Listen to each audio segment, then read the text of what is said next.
take about 3 months to grieve, if it's a close friend. If it's a brother or sister, maybe a year. Spouse, 18 months, right? And then it just is inconvenient for people that your heart is just still so open and hurt, and that you're not getting back with the program. And so I've always preached insisting on the right to feel as sad and un-okay as you need to for as long as it takes. I am never going to get over a couple deaths, but I have really felt them in a living way like I have felt you a couple of times. And what happens in the experience of drawing close to death is that life reveals itself. How much of this really matters and what does, and what to insist on doing, on being with very sick people. You know, you can, if you're with very sick people, too much, people get suspicious. Like you have some, like Jessica Minford called people the death beetles, who are always there for the dead. But I'm always there for dying people, always at their side. And this is where I have learned where the meaning of my life is. It's in love. It's in the communion between two parts. You know, I don't show up with good ideas for how the person might die in a more peaceful or a way with deeper meaning, but I do show up. And that's ultimately what we do. And when you show up and you watch a person cross over to the other side, you can really feel their soul leaving. I mean, to be with the dying, and in the aftermath, to be with bodies, to wash them, to sanctify them, because we love them so much, to bathe them and put beautiful clothes on them, and socks. Very important to never forget the socks. When we do that, we show that there is something that's like a Mobius strip, that they have crossed over, and they loop back around. And sometimes at the most inconvenient time, you will hear them say something, and you might look aside. And you know, you had your loss just so recently, and in my experience, the first year it was just kind of acute. And even though it got easier every month, it was just kind of acute. And then all of a sudden, it was just like having a really bad knee, and it hurt. And it hurts when I dance what I dance. And it loops around, and the more that you make friends with death, there's a chapter on death because one of Neil's kids had an obsessive fear about it. She's young and magical and creative and alive, and I wanted to say to her, it's really not that scary, but you haven't seen it. And you know, when you're a little kid, you see all the scary movies, or you know, and all you sing those songs in the dark at slumber parties. They all involve worms and stuff. But it's not just that I'm a Christian, because I do believe that death is just a change of address. But it's that I've never seen anyone die that wasn't tended to so beautifully that it gave you the greatest faith in God and life. That we should all be so lucky. Every death I've seen, I thought we should all be so lucky. And if you are open and you don't run screaming for your cute little life, if someone gets sick and you show up, it will transform your life almost as much as anything. And then after a while, you can feel them again. And it's funny, you know, one way I felt my people so much is in hearing certain pieces of music. You know, and I'll hear something and I'll go, oh my God, my mom loved that Judy Collins song. My mom loved that Mozart concerto. And I can feel her. And sometimes I look up and I can smile because I know they're hearing it. And you could think I'm crazy, or you have that experience and you go, yeah, no, it's really funny. I'll tell you, poor Neil's heard this story so many times, but when my friend Tammy died, she was the only woman I'd ever known that didn't care about her weight. And she kind of lived on like salami and chocolate, and she was the only person, man or woman, I'd ever known who gained weight after she had her wisdom teeth distracted. And Shelley and I were making her milkshakes and smoothies, and she put on 3 or 4 pounds. And I had always had an eating disorder, and you kind of, in a certain way, never quite get over it. You know, I had it so badly for so long. And so she was always, she always told me that pesto was like this, it was almost like a green drink, you know, what do you call it? Like a kale drink. And that it was just basil and garlic, and it was like just herbal. And so for years and years, I used to use basil all the time because I thought it was just like wheatgrass, like those little shooters of wheatgrass you can get. And then Pammy died, and then so a couple of months passed, 2 months passed, and I was in Safeway looking for the basil. And by that time, this is 25 years ago, they had to start putting the nutritional information on cartons, right? And I looked at it, and it's like hundreds of calories per tablespoon. It's 3 different forms of fat. It's olive oil, cheese, Parmesan, and there's one more. It's just entire. What? Pine nuts.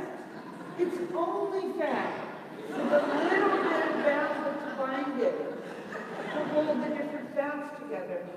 And I started laughing, and I looked up and I said, Pammy, out loud in the aisle at Safeway, and I heard her and felt her. As much as I feel you go, sorry. I'm sorry. So read this from the middle of the page, because that I love that passage. I have felt this. Wait, let me start. We're talking about people who have died, people you love, you flash on. Yeah. You flash on them. God, I mean, in our church, almost every year, one of the ministers will ask us to call out the name of the saints who have passed. And people start yelling, Miriam Williams, Evelyn McGee. And it'll be a cacophony of those who have gone on to whatever awaits us. And the presence is as powerful as a weather system. And you don't feel grief, you just feel joy that they're still here. That they loved you, you loved them, and you love them still. And they're watching, and they're just all as, completely individual and, vaguely annoying or bossy or whatever is there before, and it just makes your heart be so filled. But anyway, let's see. In the church garden beside the hens and chicks, I was walking a friend through a church garden because her niece was very afraid of death, and I was pointing out things we can see that are about resurrection.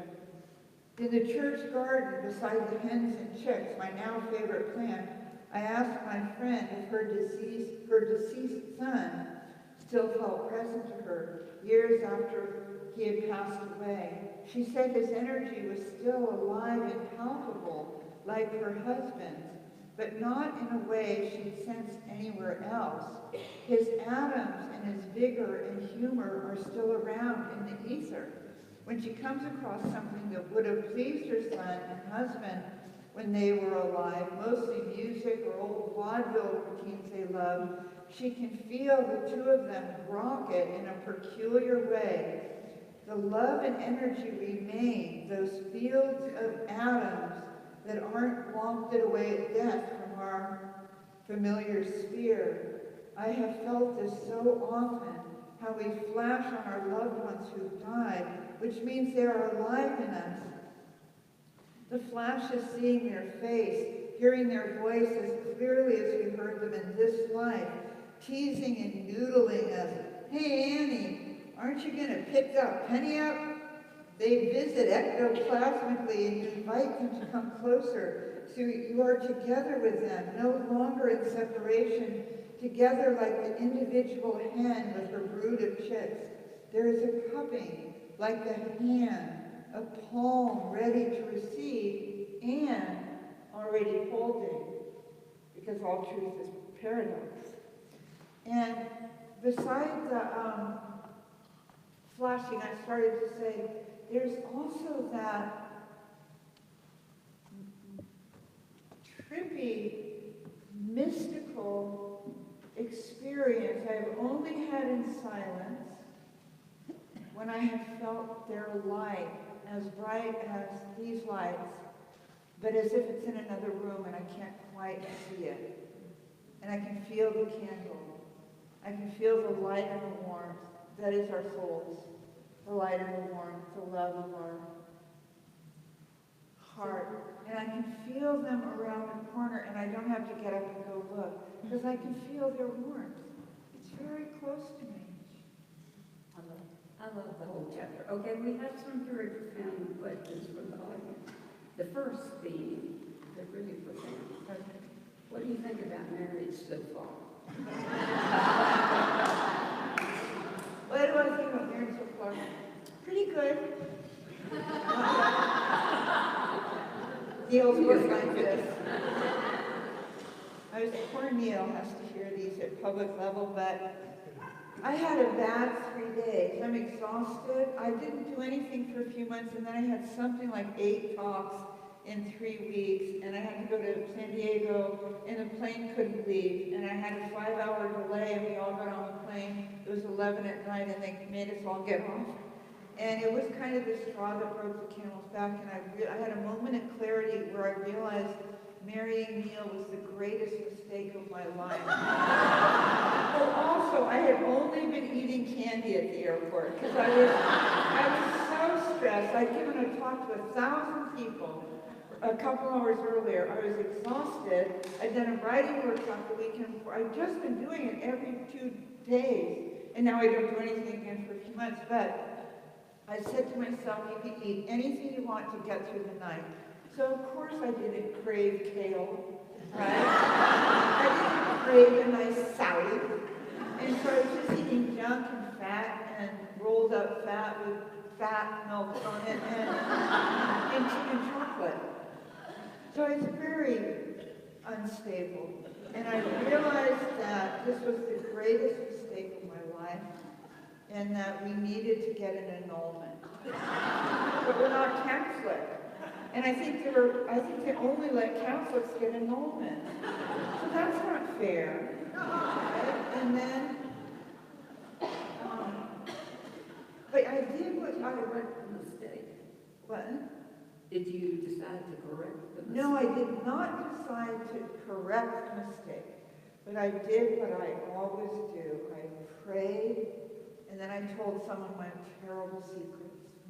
I prayed, I went to bed praying. And I woke up and I don't open my eyes before I start praying. I prayed for truth and sanity and discernment. And I prayed for my heart to be open, although it feels terrible sometimes for your heart to be open. And then I called a girlfriend and I told her my horrible, horrible secrets that I was clinging to. And also I make up stories about people. Like I might make up a story about Neil that goes with my feelings. And I've made it up, but then even though I've made it up, I feel that he should be punished. Or that it would make sense to resent him for the story I made up. And so I thought if I can just get to some truth, I'm halfway home. So I told someone everything, and she said 2 things that saved me. One is she said, I think you're going to be better now, because we really are as sick as our secrets. And then she said, I think you've forgotten he's your friend. I went, oh, right. She said, he's your friend, and he'd like to go through this with you. So then I started to really like him again. And then I got home, and we did what you do sometimes. You have kind of hard talks, and then there's healing. Truth and fresh air, and looking into one another's eyes, and being with God in the mess. Saying to God, you don't say to God, please correct Neil's issues.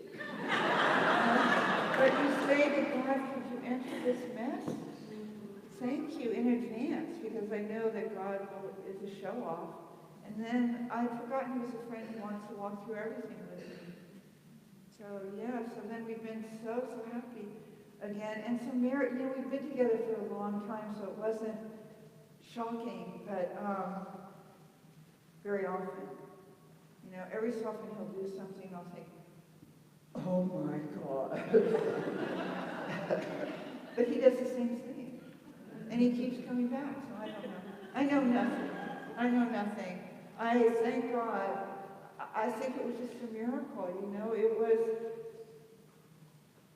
I mean, I went online. I had a horrible year of Match.com, where these horrible men with like these Beavis and Butthead laughs, and they bring me manuscripts to read, right? Because my face is pretty well known. They bring me plot treatments, or they'd have horrible laughs or something. And then this guy comes along and he's brilliant and he's kind. And he's kind and he's funny, and we've read almost exactly the same books. And that's a good thing. And I felt like we can talk for the rest of our lives. And that's, you know, with my girlfriends, Peggy and Shelley, or you, I feel like I couldn't find a man that had that quality of endless excitement to just pick your brains about something, you know? I would settle and then I found a man who fit into that same carafe of being people that I just can't wait to see again, who I can talk to forever, about God, about books, about the world, about politics, just about life, you know, so. So he may fit into this next question. Okay. It says here, what is a sparkling moment of laughter that you have experienced? I said in the last book that laughter is carbonated holiness, and I really believe that that's true, that that is a form of sacred, it's Holy Spirit energy, right?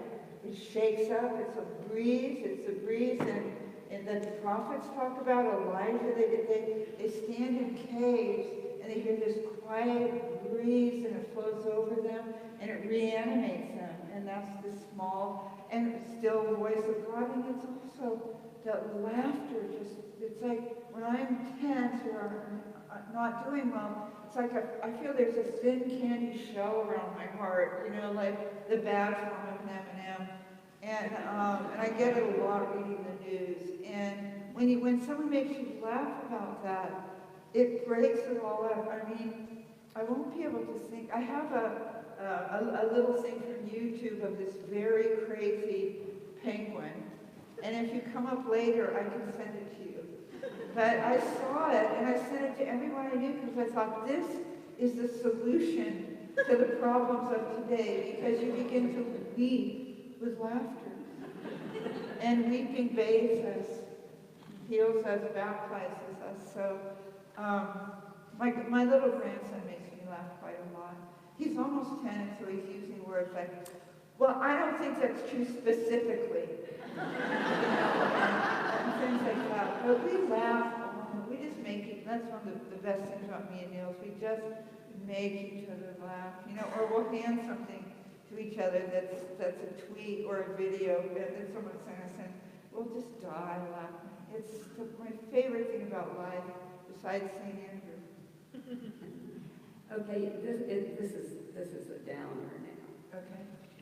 It says, someone wants to know, do you have insecurities while writing? ? I'm sure you don't. Then there is the semicolon. How do you trust yourself? God, I have nothing but insecurities writing. I really don't. I mean, I believe Neil insists that this last book was my 18th book. And every book I start, I feel afraid. I feel the well has run dry. I feel I'm beating a dead horse. I feel like, aren't people sick of me talking about how hard it's been here for me?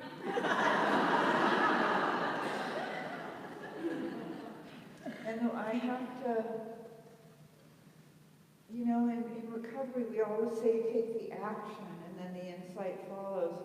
So the action is writing badly, and I write terrible first drafts. I always teach Jax's classes, writing workshops geared for their age, and I teach them to write badly because there's so much pressure on them to do well. You know, what we were talking about earlier, the competitiveness and the grading and the frantic effort to get into the right place. If I have the kids write something, a paragraph I can read later, they're just frozen. Half of the kids are into it. They're good students. And half are just frozen with fear. And so I have them write really badly.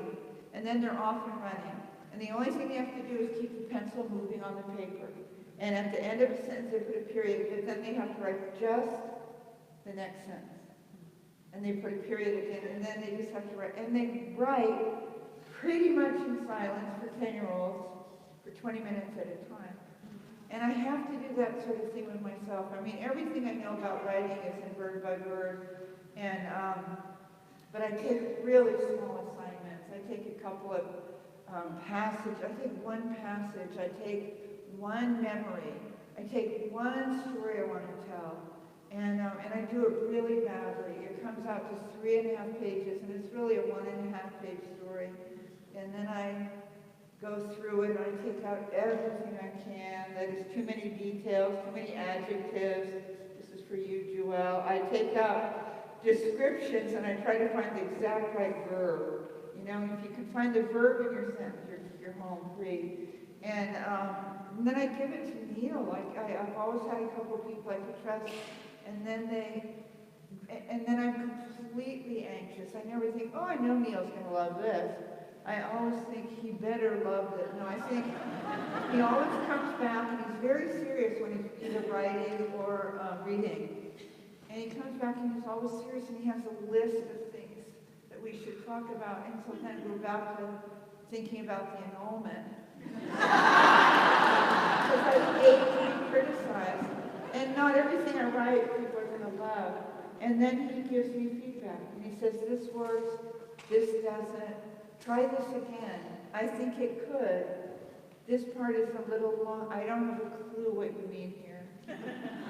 And then I do it better. And I just am teaching those kids to write a terrible first draft and then a better second draft, and to take out the adjectives and the adverbs, and then to give it to one of us.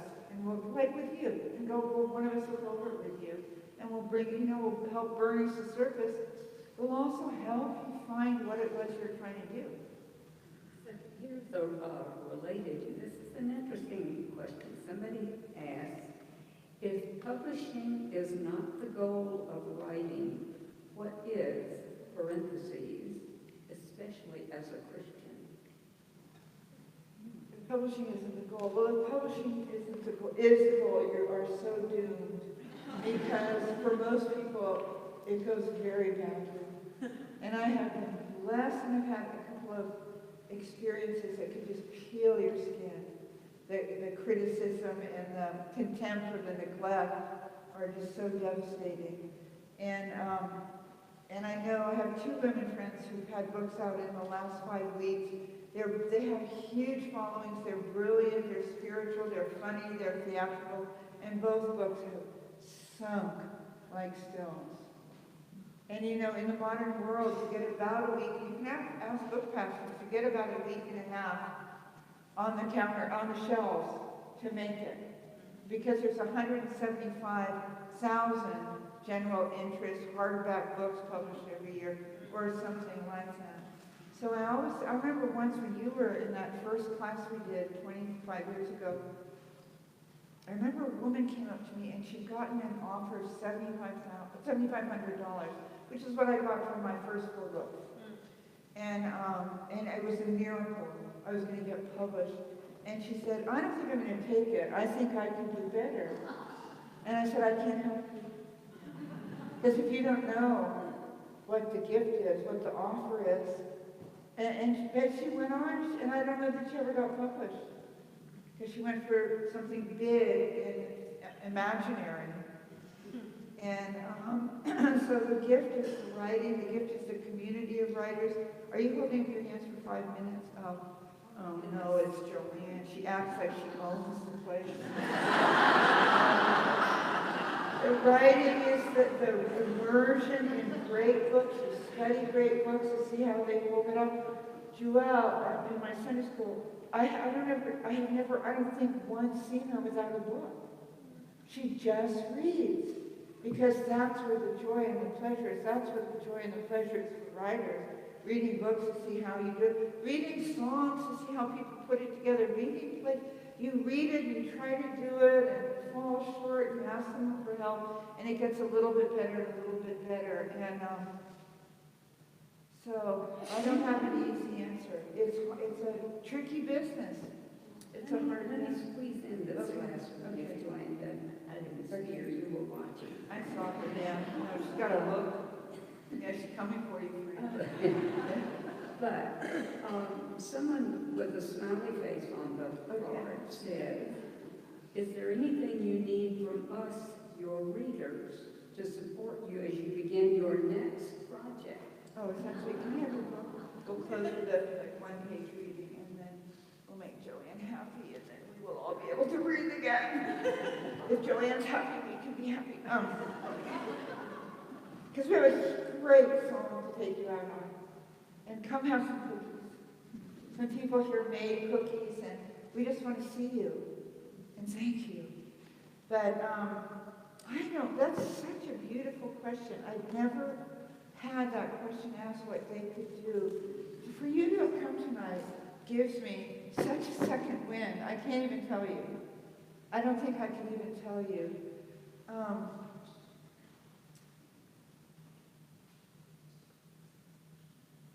don't know.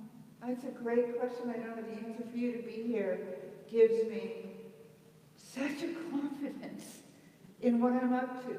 That you would come on a Wednesday night to a place with like 8 parking spots and be here and support a funny little church. I just love you. I'm going to just read you the last page of this book. And then we're going to sing you out. You're going to sing us out. That's what you can do to help me. Sing me out. Life is way wilder than I'm comfortable with. Way farther out, as we used to say. More magnificent, more deserving of awe, and I would add more benevolent. It's well-meaning and kindly. Waves and particles of light, redwoods, poetry, this world of wonders and suffering, great crowds of helpers and humanitarians. Here we are alive right now, together. I worry myself sick about the melting ice caps, the escalating arms race, and the polluted air as I look forward with hope to the cleansing rains, the coming spring, the warmth of summer, the student marches. We have all we need to come through. We have all we need. Against all odds, no matter what we've lost, no matter what messes we've made over time, no matter how dark the night, we offer in our offered kindness, soul, light, and food, which create rest and spaciousness, which create hope, sufficient unto the day. So, amen. Thank you.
Let's give it up one more time for Anne Lamott and Fran Dodd.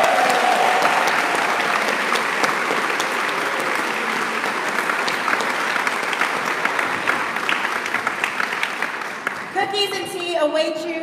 Anne awaits you. Please join us in Calvin Hall.